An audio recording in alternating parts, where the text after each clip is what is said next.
Hey, what's going on, guys? Aryan here, and Apple's keynote is officially over, and we got some really cool hardware announcements, and we also got some software announcements sprinkled in. So we're gonna go over the whole keynote just in case you guys missed it, and even if you didn't miss it, go ahead and stick around and watch. I think you'll enjoy it. Let's get right into it. So Apple Watch Series 4 is official, and it's going to launch with watchOS 5. Now, we've already talked about watchOS 5 in a previous video, and we're gonna go ahead and leave a link on the screen, so if you guys wanna watch that, go ahead and click that link. We're gonna talk about the basics, and we're gonna talk about some cool new features that they've thrown in with Watch Series 4.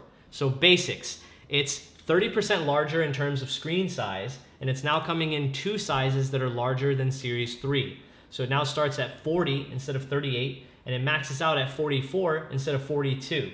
Now the cool part is you can use your old bands with this watch. So if you had a 38, you can use it on the 40, and if you had a 42, you can use it on the 44 millimeter watch. Now this is awesome. Now the watch is still IP68 water and dust resistant, and it even comes with a 64-bit processor, which makes it 2 times faster than Series 3.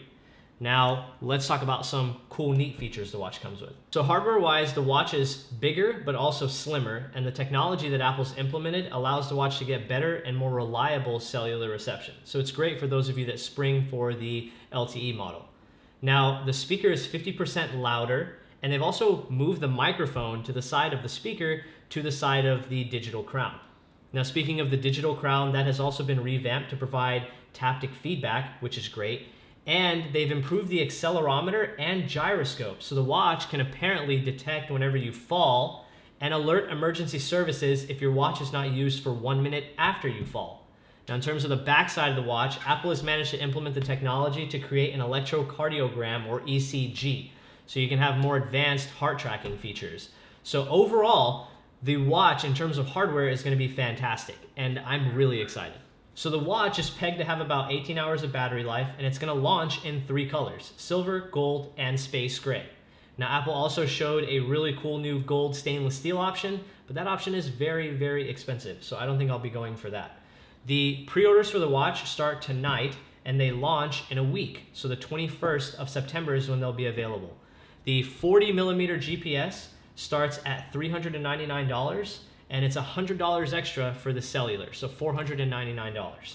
Obviously, the headliners of the keynote were gonna be the new iPhones, and we actually got 3 of them. So we're gonna talk about the first 2, the XS and the XS Max, which we all kind of knew based on leaks these were gonna be incremental upgrades over the 10, and Apple certainly confirmed it. So Apple really focused on the performance improvements and the camera improvements between the XS and the XS Max, and we're going to talk about those now. So on the performance end, and sticking with Apple's incredibly obvious naming scheme, the iPhone XS and XS Max feature the A12 Bionic chip, which is Apple's first 7 nanometer processor. Now this is an improvement over the A11 Bionic.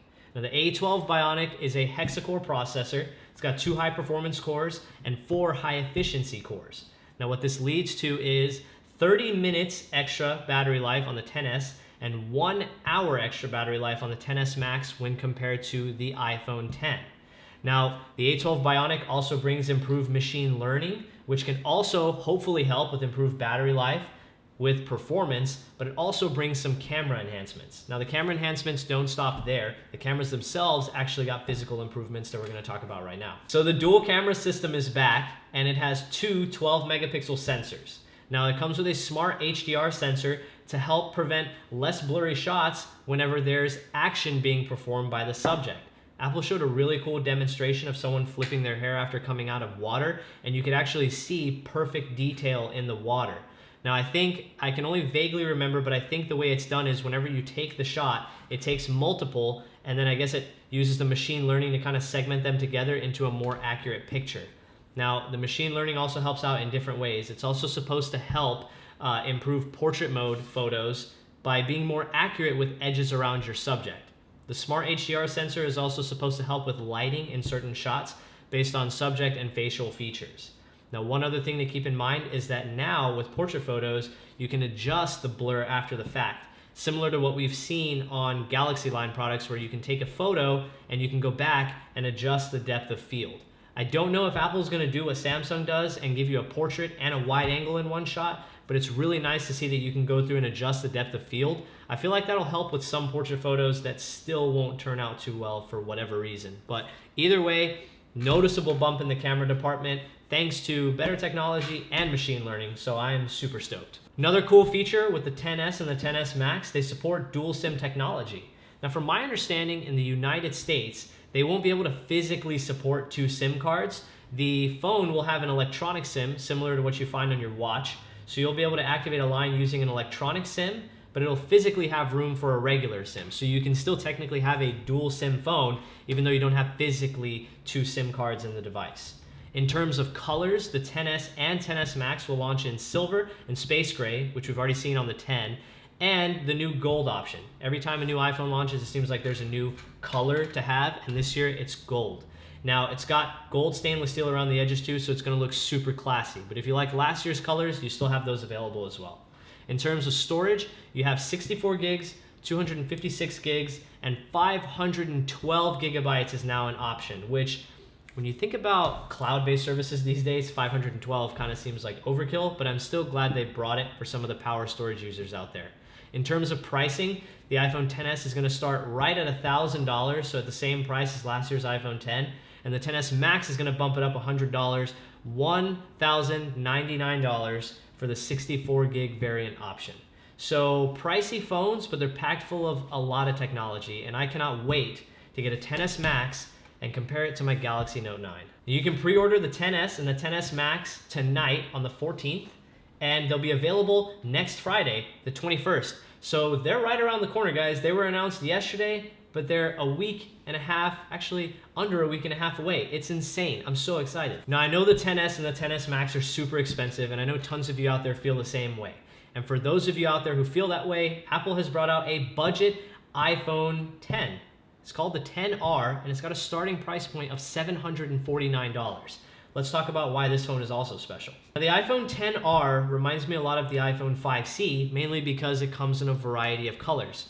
The only difference is you're not missing out on too much by going with the iPhone XR. So let's talk about all the colors it comes in. White, black, blue, coral, yellow, and a special edition product red. So you have 6 different colors to choose from, but under the hood, you still have the same A12 Bionic processor with machine learning that you get in the XS and the XS Max. So the performance is gonna be great. One little difference though, your display. So you're going with LCD on the XR, but it's similar to the iPhone X in terms of design, and you even get Face ID as well. Now, with the XR's display, there's actually a bezel running around all the edges.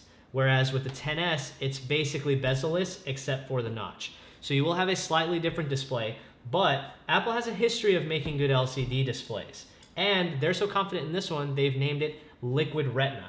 So you're getting all that, you're getting the performance, you're getting IP68 water and dust resistant, you're getting wireless charging, and a starting price point of $749. Now in terms of camera technology, you have one lens on the back. It's a 12 megapixel wide angle shooter, but you still get the portrait mode shots because of the machine learning built into the A12 Bionic. So you're not even missing out on that feature. So in terms of XR, I think it's probably gonna be a better hit than the XS and the XS Max. Now pre-orders for the XR start on October 19th, and they're available a week later. And like I said, $749 price point for 64 gigs of storage. With all those features at that price point, that's why I personally think the XR will probably be a little bit more popular than the XS and XS Max. Now at the end of the keynote, Tim came out and also made some software release date announcements as well. So 3 things: iOS 12, tvOS 12, and watchOS 5 are coming out on September 17th, so right around the corner again. macOS Mojave is coming out September 24th, which is also right around the corner. Now he also mentioned some small updates coming to the HomePod. You will now be able to search song lyrics using the HomePod, and you can now set multiple timers at once. So I'm glad Tim came out and kind of made that little announcement. But the software announcements are also just as exciting, because if you're not invested or going to invest in Apple's latest hardware, at least you still have software support for some of their older devices. So I'm excited about that, and if you guys want to learn more about those features, we've actually made a video about all those software enhancements that are coming in the near future, and we'll leave a link in the video. That just about does it for the keynote wrap up. everything seems to be right around the corner except the iPhone XR. So I'm really excited. We're gonna try and get as much hardware into the studio as possible for you guys. You guys already know I'm going to get the new iPhone because I have the iPhone 10 and I also have the Galaxy Note 9. So definitely getting the new iPhones, definitely getting the new watch. I have the MacBook here, so we'll talk about Mojave when that comes out. So we're gonna get tons of stuff in the studio for you guys because we love making videos for you. So don't forget to hit like and subscribe while you're down there. Leave us a comment, let us know what you think about Apple's keynote. And as always, guys, I'll catch you in the next one, okay? Peace. Hey dude, you know, they always put a meaning behind the S in the naming of the phones. Do you know why they called it the 10S? I don't think they talked about that. Because it's usually, you know, the 3G was a 3GS with speed. Yeah. 4 was 4 Siri. 5 was 5 in security with a fingerprint. Okay. What was the 6 though? The 6S? Do you know? No. Super bendable aluminum. That's gotta be it. Super bendable aluminum. And what's a 10S then? Maybe, oh, you know what it is? They forgot to put the little vertical line going through it to make a dollar sign because you're gonna be spending tons of money to buy this phone. Tons! Boom, you're fired!